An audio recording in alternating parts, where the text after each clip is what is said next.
Hello, and welcome to episode 1 of my Let's Play of the Freedom Planet demo, version 1.3. Like I said in the trailer, I was really interested in this game because it doesn't just look like a generic Sonic the Hedgehog recolored fan game. So I really thought I'd give it a shot, and when I played it, I really ended up liking it, so let's go ahead and start.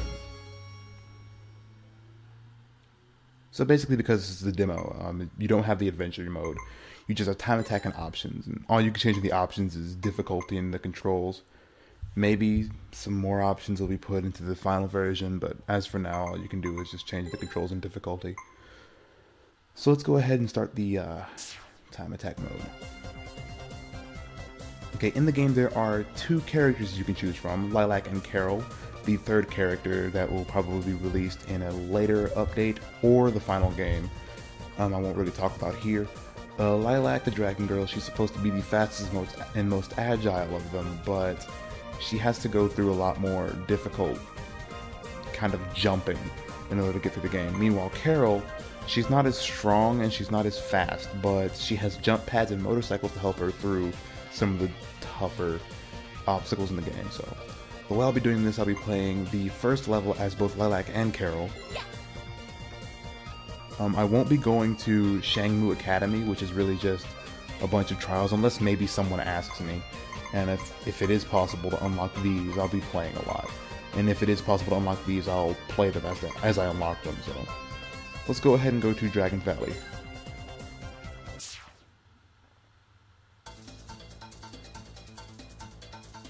Interestingly enough, when I tried to run this game extracting it, it wouldn't actually work. I have to keep it in the extracted file in order to even play the game. So this is Dragon Valley, obviously, and this is really how I really like the feel of this game. A lot of people get mad at indie games for being all 16-bit and retro looking, but it's kind of hard to do anything outside of Unity if you're just an indie developer doing this mostly for the love of games. And B, I really like the 16-bit. Aw. Wait. I really like the 16-bit look of the game. It seems, I don't know, it's just cute, and I love old retro stuff, but that's probably because I'm 23. Alright, so let me explain the collectibles. The blue crystals actually fill up your special bar. When it's full, you can do the Dragon Cyclone, which is really more of a double jump that lets you float for a short amount of time, or the Dragon Boost, at which point Lilac will boost forward at ridiculous speeds and gain a lot of momentum, which is also used to fill up the special bar. It's kind of floaty, and the physics are very Sonic the Hedgehog 4 in that you can just walk up walls with no momentum whatsoever. These little green crystals, if you get 5 of them, you'll get a special shield. The default shield is actually magnetic and will make the flower petals float towards you, but getting the special elemental shields is proven to be a little bit interesting and difficult. I've gotten the water shield once, but I'm not entirely sure how I pulled it off, so I don't know if it's the order you collect them in or how many special shields you collect, but just putting it out there that it's possible. You can also go along these with little to no momentum whatsoever. Let me show you. See? Unless you just full on stop while you're on it, you're pretty much on it. This is an item for Carol, and I'll be showing you that once it's relevant. Pressing up and attack will actually cause her to do her Rising Slash, which is a lot more powerful than her regular hair whip. But it's a bit slower, but I really think it's a good trade-off. Definitely showing off all the Sonic the Hedgehog influences here.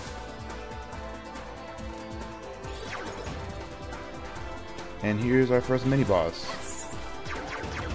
Pretty simple, just dodge all the different things and you're done. Alright, so let's continue.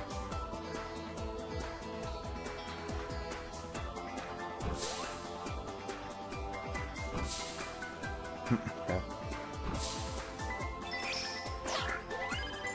See, that's one of these special ones, and I think if I just get 2 more regular shields, I'll end up getting the lightning shield, but again, I'm not entirely sure.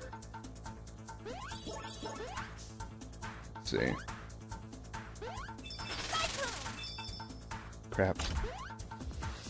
Okay, so here's one of the puzzles in the game. Not too hard though, just... There we go. Didn't even know he could break that for me.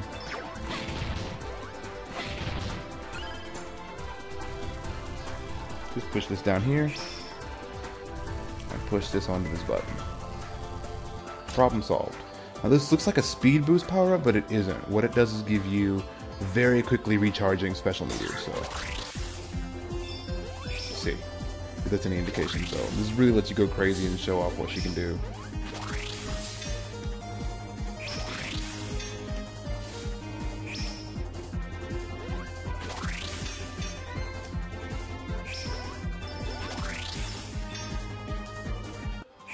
But it's really easy to abuse.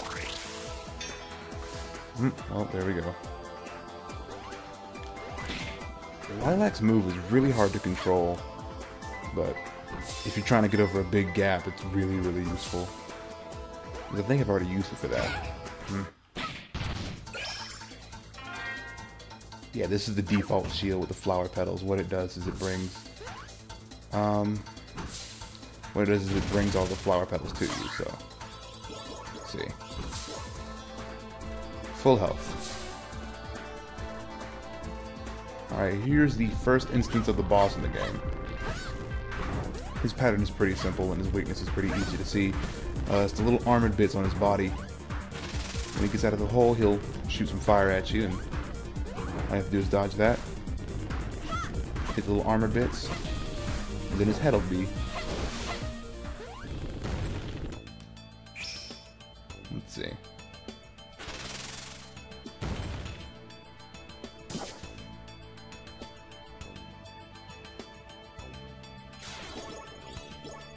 And there are a few secret collectibles in the game. You may have already seen me get one of these. The cards here, I don't know if they do anything in the demo or anything at all, honestly. Maybe just part of Bragging Rights point system that 16-bit era games were so proud of. But they're here.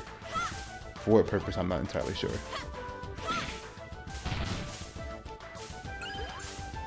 And in this game you can actually swim, which is welcome for the inevitable water level. And I think that Lilac can actually hold her breath for longer than Carol can.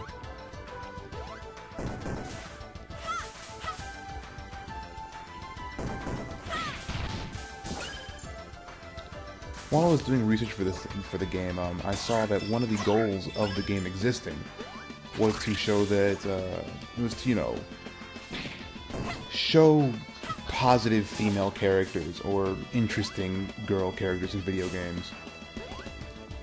Which I think they did a pretty good job. All 3 of the heroines of the game are, you know, heroines. So, and they all seem very interesting or playable, I guess, in their own right without having to be some sort of super badass or anything, so. I thought that was a noble effort. Godspeed.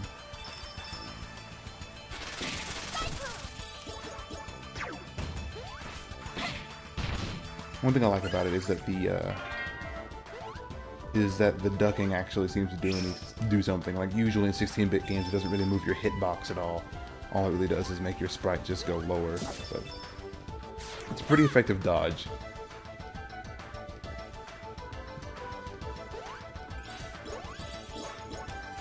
The only way to knock down these logs is to roll into them.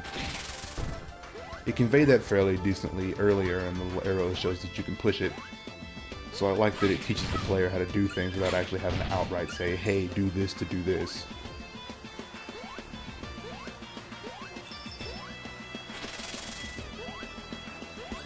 And speaking of teaching the player, when I first played this, I wasn't entirely sure where I was supposed to go, but a small amount of exploration shows that you just go right. Now the dragon's back. Can't really hurt him while he's here, it's just an obstacle. Really no point in going up there. So let's go ahead and continue. I keep forgetting that. What you have to do is build up enough momentum, roll. It's easier said than done. There we go. Leads to a card, and then you just shove this out of the way. I have yet to find all of the cards. Oop. So another mini-boss, his pattern pretty much just consists of throwing down bombs from the middle and having spikes on his shoulders there for when you try to hit him. And now he's already ready to die, goodness.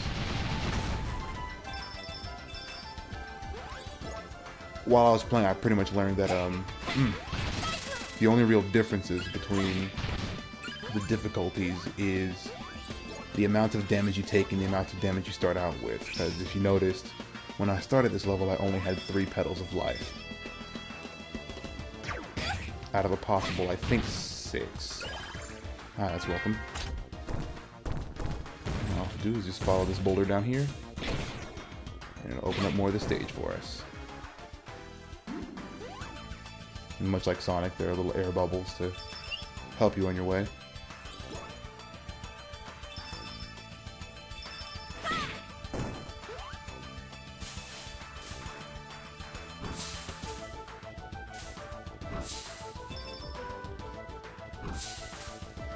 Alrighty, now that we're up here. Health. Now that I'm back to my original starting health, let's go ahead and continue. These little vines here, you just kind of wait them out and you can walk right under them.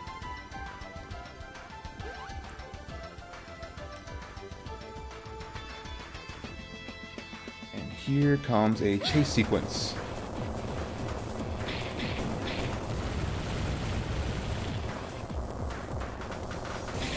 It's a little bit easier with Lilac given her special ability. So if I ever actually get into a bind where I need to get a quick boost, I can just use her dragon boost and get out of there. Alternatively, her Lilac special, by the way. Alternatively, if I'm Carol, I could, in theory, just jump on those jump pads, but you kind of have to know where they are. Now this is kind of cheap, and you can kind of cheese the boss battle here for health. His pattern is pretty much just rolling into a ball whenever you get his armor all the way down. But you can't hit him while he's like this. So if you hit him in the head, he'll start dropping boulders, but if you're good enough, you can actually break the boulders as they hit the ground and get some health from them.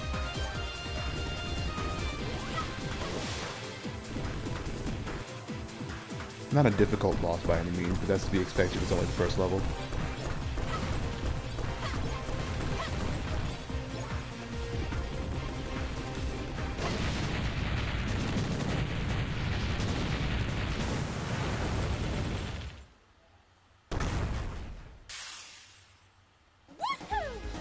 And that's stage complete with Lilac the Dragon Girl.